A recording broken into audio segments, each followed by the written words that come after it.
Dear student, स्वागत है आपका मेरे चैनल स्टडी एक्सप्रेस में, जिसमें आज हम 11th standard Maharashtra board Hindi युवक भारती न्यू सिलेबस का पेपर पैटर्न डिस्कस करने जा रहे हैं। ये पेपर पैटर्न जो है 50 मार्क्स का है। इसके पहले 80 मार्क्स का पेपर पैटर्न का वीडियो मैं अपलोड कर चुकी हूँ। आपके लिए 25 मार्क्स का सैम्पल क्वेश्चन पेपर, नमूना प्रश्न पत्र का वीडियो बनाकर भी अपलोड कर चुकी हूँ। चैनल पर जाकर वीडियो पूरी देखें, वीडियो को लाइक करें, शेयर करें और चैनल को सब्सक्राइब करना बिल्कुल न भूलें। तो चलिए शुरू करते हैं। हम 11th standard subject Hindi paper pattern for first semester examination, इसके लिए आपको मिलते हैं पूरे 2.5 आवर्स, 2.5 घंटे का ये पेपर होगा। आप जो है टाइम लिमिट सेट करके पेपर सॉल्व करने के लिए बैठना और 2.5 घंटे में पूरी कोशिश करना कि आप ये पेपर कंप्लीट कर सकें।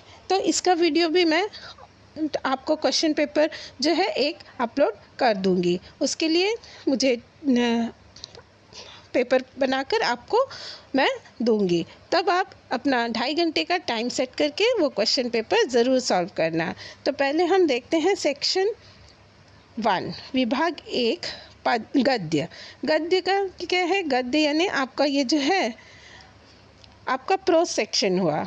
गद्य विभाग आपका प्रोज सेक्शन है।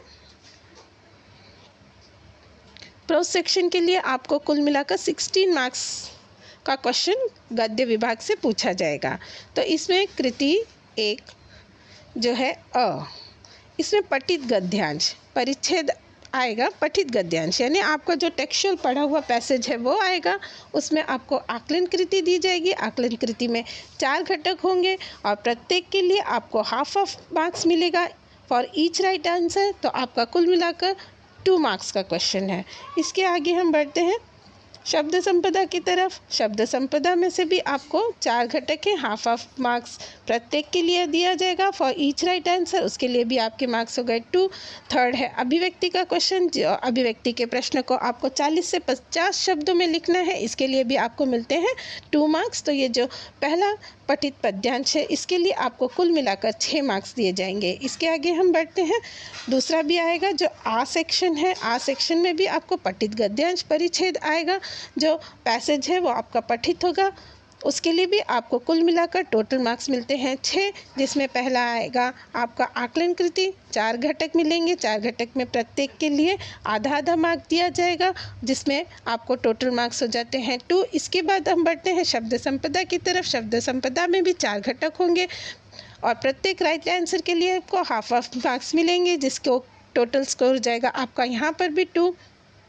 उसके बाद हम बढ़ते हैं अभिव्यक्ति की तरफ। तो अभिव्यक्ति के लिए जो आपको क्वेश्चन दिया जाएगा, उसका आंसर आपको 40 से 50 शब्दों में लिखना है। इसके लिए भी आपको कुल मिलाकर मार्क्स मिल जाते हैं 2। तो इसका टोटल मार्क्स मैंने पहले ही आपको बता दिया कि इसके टोटल मार्क्स हो जाते हैं 6। अब हम बढ़ते हैं लघुत्तरीय उत्तर। लघुत्तरीय उत्तर के लिए आपको 80 से 100 शब्दों की लिमिट दी गई है। आपको 80 to 100 वर्ड्स में ही इसका आंसर लिखना है और इसके लिए आपको 4 मार्क्स दिए जाएंगे और क्वेश्चन पूछे जाएंगे 3 में से आपको कुल मिलाकर 2 क्वेश्चन का आंसर लिखना है। आगे हम बढ़ते हैं सेक्शन 2। सेक्शन 2 विभाग 2 जो है पद्य का विभाग। पद्य का विभाग यानी ये आता है आपका पोएट्री सेक्शन, पोएम सेक्शन से, जिसके लिए आपको कुल मिलाकर मार्क्स मिलते हैं 16।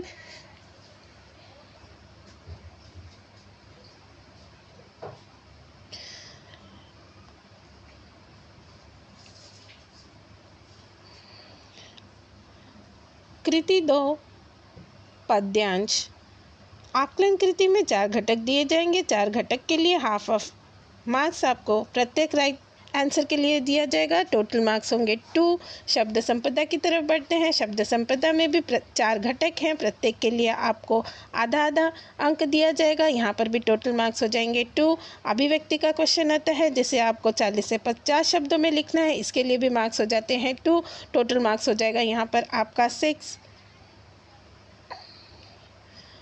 अब हम बढ़ते हैं ये भी एक पद्यांश आएगा, जिसके लिए आपको 6 मार्क्स का क्वेश्चन पूछा जाएगा। 6 मार्क्स के क्वेश्चन में आकलन कृति, 4 घटक, हाफ मार्क्स प्रत्येक राइट आंसर के लिए। तो यहाँ पर हो जाएगा आपका 2। आकलन कृति के लिए अब आया शब्द संपदा। शब्द संपदा में भी प्रत्येक घटक के लिए हाफ मार्क्स मिल जाएगा। 4 घटक में 4 घटक पूछे जाएंगे इसमें भी, और प्रत्येक के लिए आधा मार्क्स दिया जाता है। तो कुल मिलाकर आपके मार्क्स हो जाते हैं 2। अभिव्यक्ति का क्वेश्चन है जिसको आपको अभिव्यक्ति को 40 से 50 शब्दों में लिखना है, उसका उत्तर, इसके लिए भी आपको 2 मार्क्स मिल जाते हैं। तो ये आपका मार्क्स हो गए 6। आगे हम बढ़ते हैं साहित्य संबंधी जानकारी की तरफ। साहित्य संबंधी जानकारी पर आधारित क्वेश्चन पूछा जाएगा जिसके लिए आपको 4 मार्क्स मिलेंगे। अब हम बढ़ते हैं सेक्शन 3 विभाग 3 में, जिसमें शब्द संपदा और पारिभाषिक शब्दावली आने वाली है। इसके लिए आपको 10 मार्क्स के क्वेश्चन पूछे जाएंगे। कृति 3 क भिन्नार्थक शब्दों के अर्थ कोई 5 लिखने हैं। 5 मार्क का क्वेश्चन है, आपको 5 मार्क्स मिलेंगे। ख आया, पारिभाषिक शब्द आएंगे, कोई 5 आपको करने हैं, इसके लिए भी आपको 5 मार्क्स मिलेंगे। तो यहाँ पर आपको सेक्शन 3 के लिए 10 मार्क्स का टोटल क्वेश्चन पूछा जाएगा। आगे हम बढ़ते हैं विभाग 4 व्याकरण की तरफ। व्याकरण की तरफ बढ़ते हैं। विभाग 4 रस पहचान कर उसका नाम लिखना है। व्याकरण विभाग के लिए जो है आपको 8 मार्क्स दिए जाएंगे। 8 मार्क्स का क्वेश्चन व्याकरण विभाग से पूछा जाएगा। जो विभाग 4 व्याकरण है उसमें से आपको 8 मार्क्स के क्वेश्चन पूछे जाएंगे। तो पहला है रस पहचान कर उसका नाम लिखना है, जो आपको 3 दिए जाएंगे। 3 में से आपको कोई 2 करने हैं, आपको मार्क्स मिलेंगे 2। आगे हम बढ़ते हैं मुहावरों का अर्थ लिखकर वाक्य में प्रयोग करना है, जिसमें से 4 मुहावरे आपको दिए जाएंगे, आपको कोई 2 लिखने हैं। तो इसके लिए भी आपको 2 मार्क्स दिए जाएंगे। आगे हम बढ़ते हैं काल परिवर्तन करके वाक्य फिर से लिखें। तो काल परिवर्तन के लिए भी आपको 3 दिए जाएंगे, जिसमें से आपको 2 करने हैं और उसके लिए भी आपको मार्क्स मिलते हैं 2। आगे बढ़ते हैं वाक्य को शुद्ध करके फिर से लिखो। वाक्य को शुद्ध करके फिर से लिखना है, जिसके लिए आपको जो है 3 वाक्य दिए जाएंगे और आपको उनमें से 2 करने हैं। इसके लिए भी आपको टोटल मार्क्स मिलते हैं 2। तो ये जो था हमारा पेपर पैटर्न 50 मार्क्स का पेपर पैटर्न ये था। और भी मैंने पेपर पैटर्न के वीडियो आपके लिए बनाकर डाल दी हैं। आप प्लीज़ चैनल पर जाएं और वीडियो पूरी देखें।